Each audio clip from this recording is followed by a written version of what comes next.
Welcome to my channel എൻ്റെ വഴികൾ. ഏവർക്കും എൻ്റെ വഴികളിലേക്ക് സ്വാഗതം. ഇതുവരെ എൻ്റെ ചാനൽ സബ്സ്ക്രൈബ് ചെയ്യാത്തവർ എൻ്റെ ചാനൽ സബ്സ്ക്രൈബ് ചെയ്യുക. എൻ്റെ വീഡിയോ ഇഷ്ടമായാൽ ലൈക്ക് ചെയ്യുക. വീണ്ടും എൻ്റെ വീഡിയോകൾ ലഭിക്കുന്നതിന് വേണ്ടി ബെല്ലൈക്കൺ അമർത്തുക. ഗസ ഒരിക്കലും സുരക്ഷിതമല്ല. ദുരിതങ്ങളുടെ മഴപ്പെയ്ത്തിൽ ശ്വാസം മുട്ടുകയാണ് ഫലസ്തീനികൾ.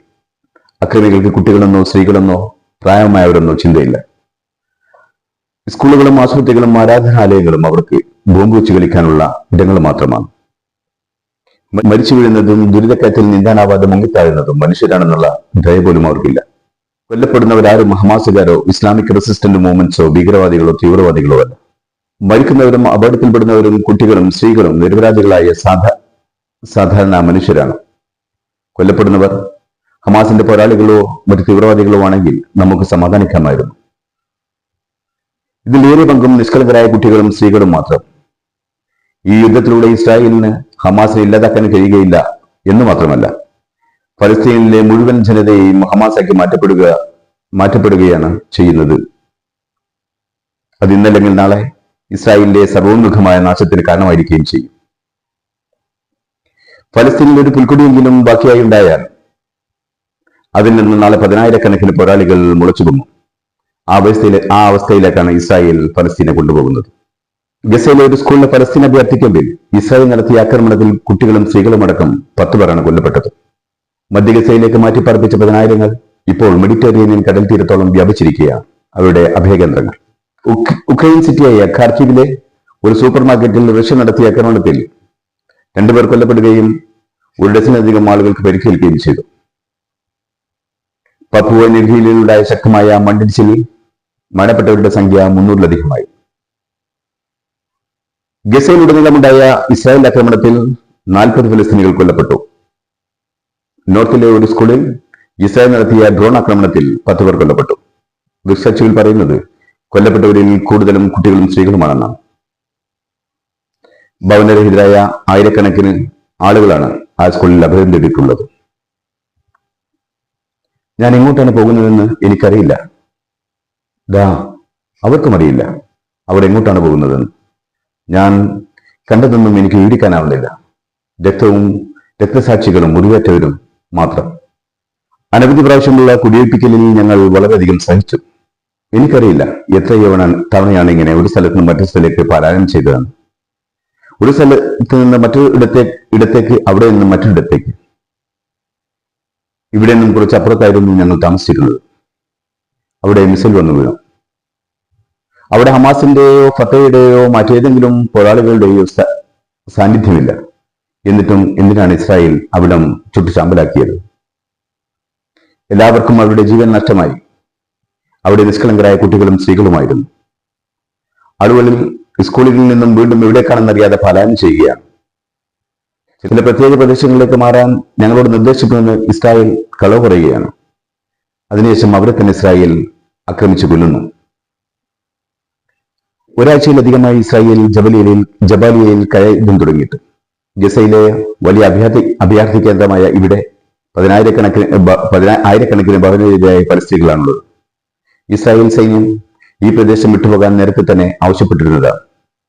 ഇപ്പോൾ ഫലസ്തീൻ പോരാളികൾ അവിടെ വീണ്ടും ഏറ്റുമുട്ടൽ തുറന്നിട്ടുണ്ട്.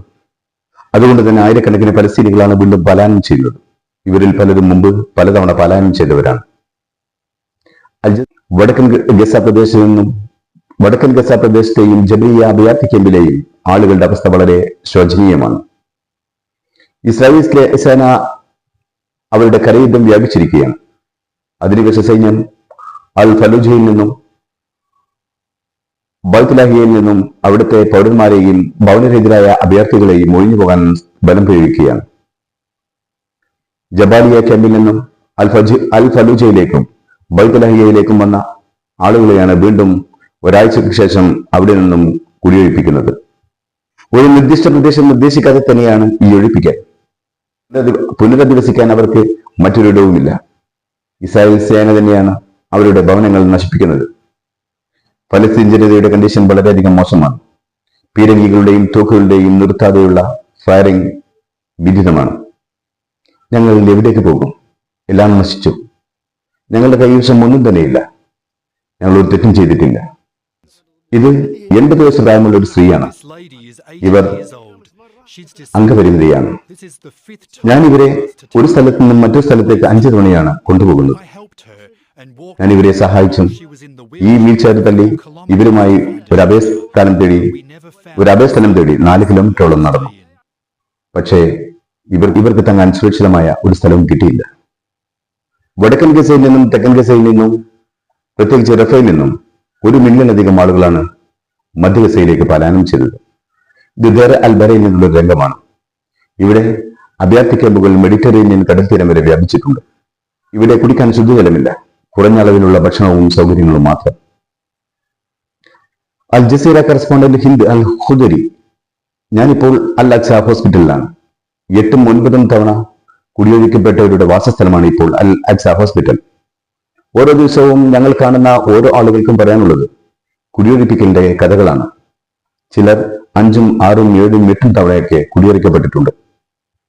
ചിലർ നോർത്ത് ഗസയിൽ നിന്നും തുടങ്ങി സെൻട്രൽ ഗസ, പിന്നെ ഖാൻ യൂനിസ്, പിന്നെ റഫ, പിന്നെ വീണ്ടും ഖാൻ യൂനിസ്, വീണ്ടും റഫ, വീണ്ടും തിരിച്ച് മധ്യ ഗസ എന്നിവിടങ്ങൾക്ക് മാറി മാറി കുടിയൊഴിക്കപ്പെടുന്നു. വളരെയധികം മോശം അവസ്ഥയിലാണ് ജനങ്ങൾ. കാരണം അവർക്ക് ശുദ്ധജലമില്ല, ഭക്ഷണമില്ല, സുരക്ഷിതത്വമില്ല. ഒഴിഞ്ഞു പോകാൻ പറയുന്നവർ തന്നെ പിന്നിൽ നിന്നും കൊല്ലുന്നു. ഉദാഹരണത്തിന് റഫയിൽ നിന്നും മധ്യ ഗസയിലേക്ക് പോകാൻ സൈന്യം ആവശ്യപ്പെടുന്നു. എന്നാൽ അവിടെ നിരന്തരം ഇസ്രായേലിന്റെ ആക്രമണം നടന്നുകൊണ്ടിരിക്കുകയാണ്. ഫലസ്തീനികൾ ഒരിടത്തു നിന്ന് മറ്റൊരിടത്തേക്ക് പലായനം ചെയ്യുന്നു. പക്ഷേ സുരക്ഷിതമായ ഒരു സ്ഥലവും അവർക്കില്ല. സബ്തായി പ്രദേശത്തെ നസ സ്കൂളിലാണ് അവർ അഭയം തേടിയിരുന്നത്. ഇത് ജബാലിയ അഭയാർത്ഥി ക്യാമ്പിന്റെ തൊട്ടടുത്താണ്. അവർ അവരുടെ വെള്ളപാത്രങ്ങളിൽ വെള്ളം നിറയ്ക്കുന്നതിനിടെയാണ് ഇസ്രായേൽ സൈന്യം അവരെ ആക്രമിച്ചത്. ഇവർ പല പ്രാവശ്യം അങ്ങോട്ടും ഇങ്ങോട്ടും മാറ്റിയൊടിക്കപ്പെട്ടവരാണ്. ആക്രമണത്തിൽ 10 പേർ കൊല്ലപ്പെട്ടതിൽ ഭൂരിഭാഗവും കുട്ടികളും സ്ത്രീകളുമായിരുന്നു. നമ്മൾ കാണുന്നത് ഈ സ്കൂളിൽ നിന്നുള്ള ഫോട്ടോകളും വീഡിയോകളുമാണ്. അതിൽ നമുക്ക് വ്യക്തമായി മനസ്സിലാക്കാനാകും നൂറുകണക്കിന് ആളുകളാണ് കുടിയിറക്കപ്പെടുന്നത്.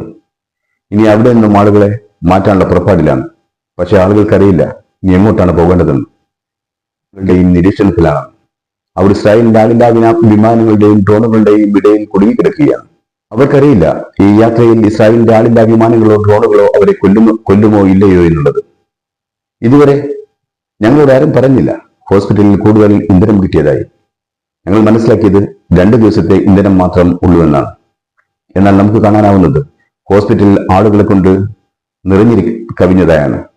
ദർ അൽ ബലയിൽ അല്പമെങ്കിലും സൗകര്യമുള്ള ആശുപത്രികളിൽ അവശേഷിക്കുന്ന ഒന്നാണ് ഈ ഹോസ്പിറ്റൽ. ആളുകൾ ആശ്വാസത്തിനാണ് പുറത്തു നിൽക്കുന്നത്. ഹോസ്പിറ്റലിനകത്ത് ഹാൾവേയിൽ നടക്കാൻ പ്രയാസമാണ്. അത്രയും ജനസാന്ദ്രതയാണ്. മാത്രമല്ല ഇപ്പോൾ ചില കൂട്ടിച്ചേർക്കലുകളും നടത്തിയിട്ടുണ്ട്. കാരണം ആളുകളുടെ ബാഹുല്യം തന്നെയാണ്. ഇതുവരെ 20ലധികം പരിക്കുപറ്റിയവരെ ഇവിടെ എത്തിച്ചിട്ടുണ്ട്. കൂടുതലുള്ള പ്രദേശത്താണ് ഇസ്രായേൽ സേന കഴിഞ്ഞ മണിക്കൂറുകളിൽ ആക്രമണം നടത്തിയത്. ഇപ്പോൾ കൂടുതൽ പേരെ എത്തിച്ചുകൊണ്ടിരിക്കുകയാണ്. ശക്തമായ തിരമാലകളിൽപ്പെട്ട് ഗസൻ തീരത്ത് സ്ഥാപിച്ച അമേരിക്കൻ ഫ്ലോട്ടിംഗ് ഡോക്ക് കഷ്ണങ്ങളായി മാറി കടലിലേക്ക് ഒലിച്ചുപോയി. ഉക്രൈനിലെ കാർക്കീവിലെ ഒരു ഹൈപ്പർ മാർക്കറ്റിൽ റഷ്യ നടത്തിയ ആക്രമണത്തിൽ 2 പേർ കൊല്ലപ്പെടുകയും 33ലധികം ആളുകൾക്ക് പരിക്കേറ്റുകയും ചെയ്തു. ജനവാസ മേഖലകൾക്ക് തൊട്ടടുത്താണ് ഈ ആക്രമണം. റീജിയണൽ ഗവർണർ പറഞ്ഞത് റഷ്യയുടെ ഗ്ലൈഡ് ബോംബുകൾ ഹൈപ്പർ മാർക്കറ്റിൽ തകർക്കുകയും അതിന്റെ തീ 15,000 സ്ക്വയർ മീറ്റർ വരെ വ്യാപിക്കുകയും ചെയ്തുവെന്നാണ്. ഖാർക്കീവിന് നേരെയുള്ള ഈ ആക്രമണം റഷ്യൻ ഭ്രാന്തിന്റെ മറ്റൊരു തുറന്നുകാട്ടിലാണെന്നാണ് സെലൻസ്കി പറയുന്നത്. കാടൻ മാർഗത്തിലൂടെ ആളുകളെ കൊല്ലുക എന്നത് ഭ്രാന്തന്മാർക്ക് മാത്രം സാധിക്കുന്ന ഒന്നാണ്. മരിച്ചവരുടെ കുടുംബത്തിനും സുഹൃത്തുക്കൾക്കും താൻ അനുശോചനം രേഖപ്പെടുത്തുന്നു. ഞങ്ങൾ ലോകത്തോട് ആവശ്യപ്പെടുന്നത് ആവശ്യമായ വ്യോമ പ്രതിരോധ സുരക്ഷ ഞങ്ങൾക്ക് നൽകണമെന്നാണ്. സാധ്യമാകുന്ന ഏറ്റവും നല്ല മാർഗത്തിലൂടെ ഞങ്ങളുടെ ജനങ്ങളെ സംരക്ഷിക്കാനുള്ള നല്ല തീരുമാനങ്ങൾ എടുക്കാനും ഞങ്ങൾ ആവശ്യപ്പെടുന്നു. അതുവഴി റഷ്യൻ ടെററിസ്റ്റുകൾക്ക് ഞങ്ങളുടെ അതിർത്തിയിലേക്ക് കടന്നു വരാൻ കഴിയാതെയാവണം. പപ്പുവ ന്യൂഗിനിയിലുണ്ടായ മണ്ണിടിച്ചിൽ ആയിരക്കണക്കിന് വീടുകൾ നശിക്കുകയും 100ലധികം ആളുകൾ മരണപ്പെടുകയും ചെയ്തു. പപ്പുവ ന്യൂഗിനിയ ഗവൺമെന്റ് പറയുന്നത് അങ്ങനെ വടക്ക് ഭാഗത്ത് മണ്ണിടിച്ചിലിൽ ധാരാളം ആളുകൾ മരണപ്പെട്ടുവെന്നാണ്.